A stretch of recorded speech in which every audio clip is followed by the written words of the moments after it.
Greetings and welcome to the Brown Report for Tuesday, September, and I think, hold on here, because it's been the 4th of September, the Tuesday after Labor Day. I have a sad story to tell you to do with a property owner in Asbury Park named Werner, let me see, I want to pronounce his name properly, Baumgartner. Werner was, in fact, before Judge Apostolou in Asbury Municipal Court for apparent code violations Friday the 31st of August. And he remains in jail as I speak to you Tuesday, late afternoon.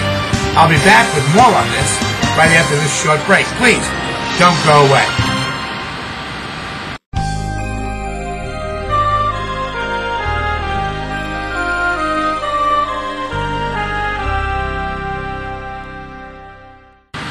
I have to start this story off by apologizing that I don't have too much information, but I guarantee you I got more information than the normal person living on the Jersey Shore. I became aware of Werner Baumgartner through Asbury radio gal, Maureen Nevin, who used to have a radio broadcast having to do with renovations of homes in Asbury, and then it blossomed into a political radio show, which used to air for 2 hours every Thursday evening. That's not on the air no more, and that's a controversy in and of itself. I met Werner on that show. That's how I knew him. I even had an opportunity to do a little video spoof with both Maureen Nevin and Werner, and I looked all over to get that clip so I could put the clip up on the show. Maybe I'll have it tomorrow for you. But on August the 31st, apparently, he appeared before Judge Apostolou in Asbury Park's Municipal Court. A number of months ago, there seemed to have been some type of a fictitious 911 call made, indicating that Werner was keeping a dead body in the basement of a home he owns in Asbury Park's redevelopment area. Werner, of course, I imagine, wants to keep his property, and I imagine Fishman wants to take it from him so he can redevelop it. In any event, the police arrive on scene as a direct result of a fictitious 911 call. The reason why I can say it's fictitious, because once entrance was gained into Mr. Werner's home, there was absolutely nobody ever found. Let's make that point real clear. But as a result of their entrance into Werner's home, Code had an opportunity to decide to rip him a new a-hole by going through his entire property and, in fact, citing him for code violations. That was over 6 months ago. Apparently, Friday, August the 31st, he appeared voluntarily at the scheduled court date before the judge in the municipal courts of Asbury, and the judge was expecting to hear that he had made progress on what the judge ordered him to do to his own property. Remember, it's his own property. Apparently, the judge did not like Mr. Werner's responses and apparently his progress. There also seems to be a $35,000 lien on Mr. Baumgartner's property, or Werner Baumgartner. What Werner says in articles that I've read that he's communicating, because he is communicating from the jail to Maureen Nevin via telephone, who's got a blurb on there on her AsburyRadio.com, and you may want to go check that out after the show to see what is being said. All I know is this: Werner was remanded to the county jail by the judge on Friday. It is now Tuesday. He remains in the custody of the Monmouth County Jail, sentenced to serve 45 days.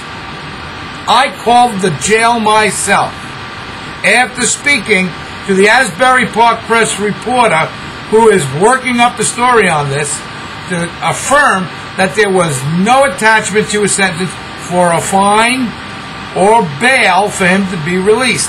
He was sentenced to serve in jail 45 days. Ironically enough, just a few moments ago, The Asbury Park Press reports that a suspected gang member charged with murder of an Asbury Park man was picked up, and he was out on bail for burglary for $50,000 bail. Now,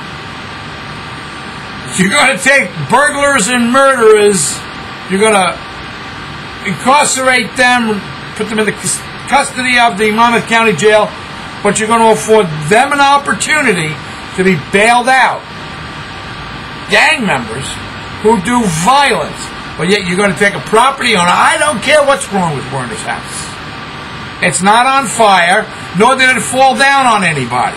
There is no dead body or dead people, and I would like to know what the real, true, public concern is here that would cause a man owning property in Asbury Park to be incarcerated without bail for 45 days. Somebody, please explain this to me like I'm 6 years old so I can understand the public good and the harm that Werner has done to the public. And what are we doing? Locking up people as a direct result of the lowest laws in the land. Code. Now, let me talk about the Asbury Park Yahoo group. People who I come across in there are like, duh, bashing Bush all the... They seem to be more concerned about Bush making mistakes with the war on terror. My God!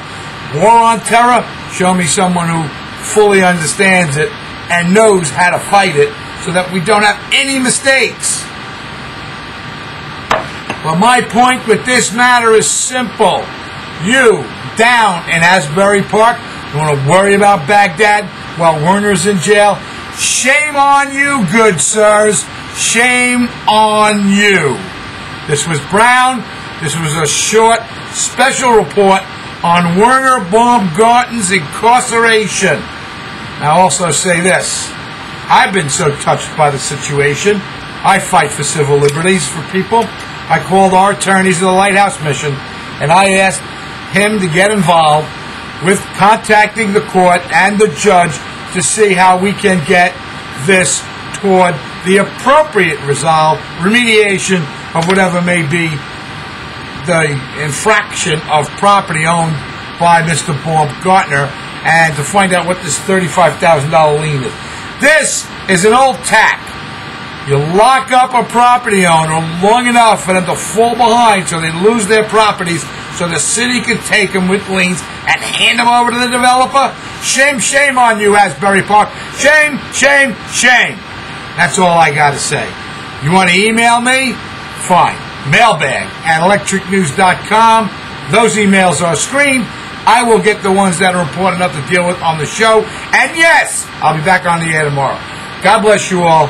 See you tomorrow, God willing. Werner, we're trying to get you out.